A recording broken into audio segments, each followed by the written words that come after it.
Mbacke Balla ñi ngi lay ziar di ñëw di yeeslu di feddali sa kóllëre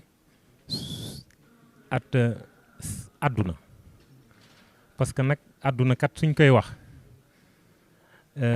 tey fii ci jamono ji ñu toll mooy sa maama tax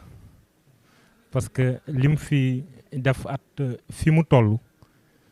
ba tax li yëngal jamono muy diggante Russie at fële ñuy wax que ni bëgg kaa teggi sax ci biir Russie bokk ci biir Russie parce que ñun duñ ko nangoo def ñun nekk der bu ñuul nekk benn nit bu ñuul bu nekk ci seen biir nekk benn africain nekk sénégalais waaye nag nekk sa njaboot yàlla def ñun sa njaboot lañ loolu lépp seen sa barke la sa barke la ba tax na fii ñuy wax muy livre bii ñu yor man rek maa fi nekk ci àdduna bi ba mu daj nit ku ñuul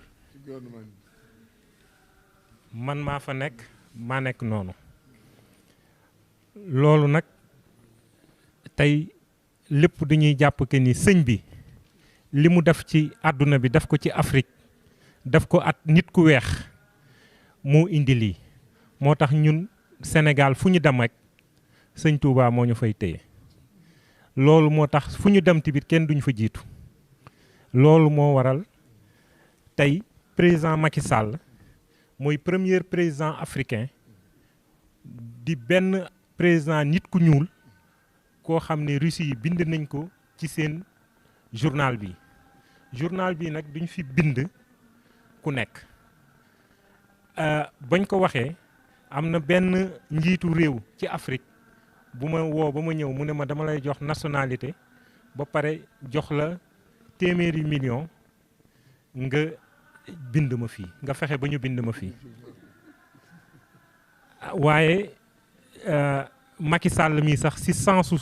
Serigne Touba la amee ñu bind ko fii kon boog loolu mënoon naa nangu loolu yëpp parce que alal daa neex waaye sëñ Touba mën nañu si suñu deret ba mënuñoo nangu loolu moo tax ñu bind ko fii bi loolu weesoo ñu wax ne sëñ bi ñii toog indiwuma leen sëñ bi leen indi dama àggala rek li tax ma yeggale nag mooy suñ ma tuddoon faneen ma yóbbu leen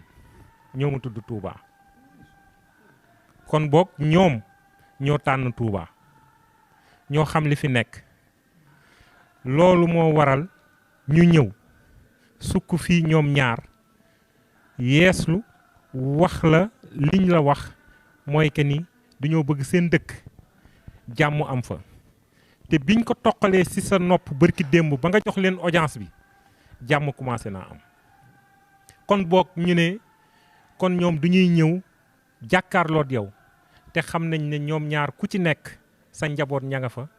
ñoom ay missionnaire lañ ñu bëgg ñëw àggale lii pour parce que ba ñuy ñëw tamit tàggu nañ seeni njiitu réew donc ku ci nekk tey dafa am loo représenté ci réew moomu parce que ñoom ku ci nekk yaa nekk fii ci Afrique di doxal réew moomu li muy def waaye nag yàlla def na ne sa jarbaat sa sët bii toog moom la yàlla def si sa barke maam ci liggéeyu sëñ Touba si fi sëñ Touba toll at la mu def at tubaab yi te xamoon ne bis dina ñëw ñun ñu jiite leen moo tax tey ñun ñu jiite leen. kàddu yi nga xam ne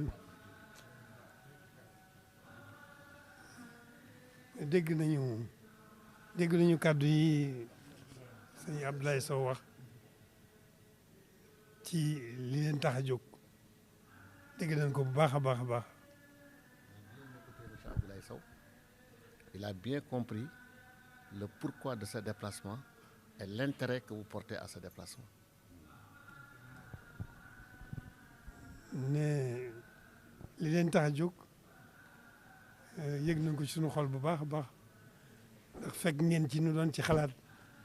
ci na réalité na fa jàmm di amee. Il avait bien compris les enjeux de cette situation au niveau de vos pays respectifs. Il l'avait bien compris et il n'a jamais cessé de se préoccuper de cette situation et de réfléchir pour voir quelles sont les voies et moyens pour que la paix se réinstalle au niveau de cette région. loolu ñoom ci la ñu fekk. Il y était déjà avant que vous ne veniez. noo ngi